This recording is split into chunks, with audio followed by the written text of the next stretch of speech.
எல்லாருக்கும் வணக்கம். இங்கிலீஷ்ல ஒரு வார்த்தைக்கு ஆப்போசிட், அதாவது எதிர்ச்சொல் கண்டுபிடிக்கிறது எப்படின்னு தான் இன்னைக்கு பார்க்க போறோம். இது ரொம்பவே இன்ட்ரெஸ்டிங்கா இருக்க போது, வாங்க ஸ்டார்ட் பண்ணலாம். கொஞ்சம் யோசிச்சு பாருங்களேன். உங்களுக்கு புதுசா ஒரு இங்கிலீஷ் வார்த்தை தெரிய வருதுன்னு வச்சுக்கோங்க. அதோட ஆப்போசிட் என்னவா இருக்குன்னு எப்படி கண்டுபிடிப்பீங்க? கஷ்டமா இருக்குல்ல?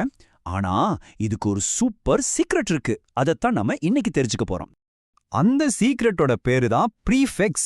இதை ரொம்ப சிம்பிளா புரிஞ்சுக்கணும்னா, நம்ம வீட்ல இருக்கிற லைட் சுவிட்ச் மாதிரி நினைச்சுக்கோங்க. சுவிட்ச் ஆன் பண்ணா லைட் எரியும், ஆஃப் பண்ணா இருட்டாயிடும், கரெக்டா? அதே மாதிரி தான் இந்த ப்ரீஃபிக்ஸை ஒரு வார்த்தைக்கு முன்னாடி போட்டா போதும், அதோட மீனிங்கே அப்படியே தலைகீழா மாறிடும். சரி, நாம முதல்ல பார்க்க போற ரூல்ஸ் ரொம்ப ரொம்ப சிம்பிள். ஒரு வார்த்தையோட முதல் எழுத்து என்னன்னு மட்டும் பார்த்தா போதும். வாங்க ஈஸியான விஷயத்துல இருந்தே ஆரம்பிக்கலாம். நம்மளோட முதல் ஸ்விட்ச் இல். இதோட ரூல் ரொம்பவே ஈஸி. ஒரு வார்த்தை இல் அப்படிங்கிற எழுத்துல ஆரம்பிச்சதுன்னா அதுக்கு முன்னாடி இந்த இல் ஸ்விட்சை போட்டுற வேண்டியதுதான். உதாரணத்துக்கு லீகல் அப்படிங்கிற வார்த்தையை எடுத்துக்கலாம். அதுக்கு முன்னாடி இல் சேர்த்தா என்ன ஆகும்? இல்லீகல் அப்படின்னு மாறிடும். அதாவது சட்டபூர்வமானது சட்ட விரோதமா மாறிடுச்சு. பாத்தீங்களா? அவ்வளோ சிம்பிள். இதே மாதிரி தான் லாஜிக்கல் அன்னது இல்லாஜிக்கலாவும், லிட்ரேட் அப்படின்னது இல்லிட்ரேட்டாவும் மாறுது. ஸோ ஒரு வார்த்தை எல் ஆரம்பிச்சா நீங்க கண்ணை மூடிட்டு இந்த இல் ஸ்விட்சை யூஸ் பண்ணலாம். சரியா? ஓகே, அடுத்த ஸ்விட்ச் இர். இதுவும் கிட்டத்தட்ட போன ரூல் மாதிரி தான். ஆனா இது ஆர்ல ஆரம்பிக்கிற வார்த்தைகளுக்காக. ரெகுலர்னு ஒரு வார்த்தை இருக்கு இல்லையா, அதுக்கு முன்னாடி இந்த இர் சேர்த்தோம்னா இர்ரெகுலர்னு மாறிடும். அதாவது வழக்கமா நடக்கிற ஒரு விஷயம் இப்போ வழக்கத்துக்கு மாறானதா மாறிடுச்சு. சிம்பிள். அதே மாதிரி தான் ரெஸ்பான்சிபிள் அப்படின்றது இர்ரெஸ்பான்சிபிளாவும், ரெலவெண்ட் அப்படின்றது இர்ரெலவெண்டாவும் மாறுது. ஸோ ஆர்ல ஆரம்பிக்கிற வார்த்தைகளுக்கு இது ஒரு சூப்பரான ட்ரிக்.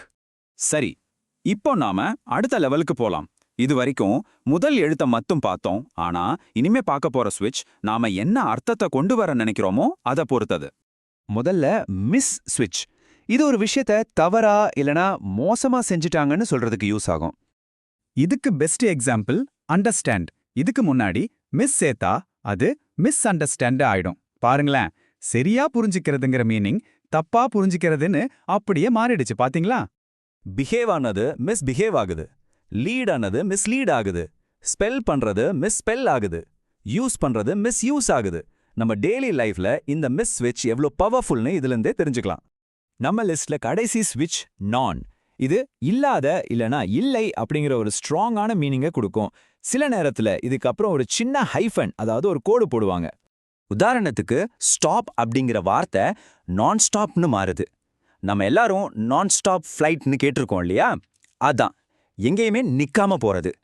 இந்த ஒரு உதாரணமே போதும் இது எவ்வளோ ஈஸின்னு புரிஞ்சுக்க.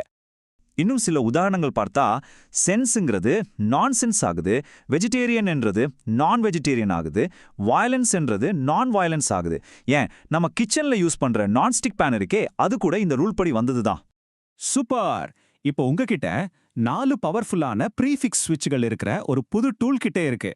வாங்க நம்ம கத்துக்கிட்டத ஒரு தடவை வேகமா பார்த்துடலாம். இது உங்களுக்கான ஒரு சீட் ஷீட் மாதிரி. நம்ம பார்த்த 4 ரூல்ஸையும் இந்த டேபிள்ல சுருக்கமா கொடுத்திருக்கேன். எல்ல ஆரம்பிச்சா இல், ஆர்ல ஆரம்பிச்சா இர், தவறா செஞ்சா மிஸ், இல்லைன்னு சொல்ல நான். வேணும்னா ஒரு ஸ்கிரீன்ஷாட் எடுத்து வச்சுக்கோங்க, ரொம்ப யூஸ்ஃபுல்லா இருக்கும். சரி, இப்போ உங்களுக்கான ஒரு சின்ன டெஸ்ட். கைட் அப்படின்னா வழிகாட்டுதல். இத தவறாக வழிகாட்டுதல்னு மாத்தணும்னா நம்ம பார்த்த ப்ரெஃபிக்ஸ்ல எதை யூஸ் பண்ணுவீங்க? யோசிச்சு பாருங்க. இனிமே இங்கிலீஷ் வார்த்தைகளோட விளையாடுறது உங்களுக்கு இன்னும் ஈஸியா இருக்கும்.